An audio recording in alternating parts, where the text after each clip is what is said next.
نبی پاک صلی اللہ علیہ وآلہ وسلم کا مبارک نام یہ کس ہستی نے رکھا؟ امام یوسف صالحی رحمۃ اللہ تعالی علیہ صاحب سبل الہدی والرشاد، سیرت کی ایک بڑی ضخیم کتاب ہے آپ کی، اس میں امام بہقی کے حوالے سے لکھتے ہیں کہ آپ کے دادا جان حضرت عبد المطلب رضی اللہ تعالیٰ عنہ نے آپ کا نام رکھا، نامی اسم گرامی محمد رکھا، اور یہ نام جو ہے وہ نبی پاک صلی اللہ علیہ وسلم کا جو نام ہے بڑا ہی یونیک نام تھا اس زمانے میں، رکھا نہیں کرتے تھے لوگ۔ میں نے ایک مرتبہ ایک پروگرام کیا تھا شان محمدی کچھ سال پہلے، تو اس میں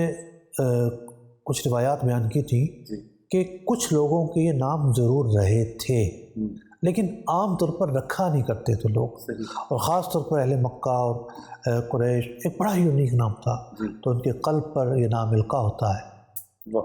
کہ یہ نام رکھنا ہے۔ جب محمد کا نام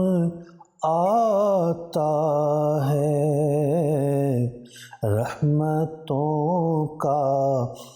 پیام آتا ہے، لب ہمارے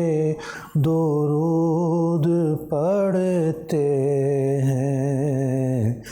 دل ہمارے سلام کہتے ہیں، لب پہ آتا ہے جب نام جناب، سبحان اللہ، منہ میں گھل جاتا ہے شہد نایاب، وجد میں ہو کے ہم اے جاں بیتاب اپنے لب چوم لیا کرتے ہیں۔ سبحان اللہ، انگوٹھے چومیں کہ نہ چومیں، لب ہمارے ضرور مل جاتے ہیں۔ کیا بات ہے، نام ہی اتنا مبارک ہے، نام اتنا مبارک۔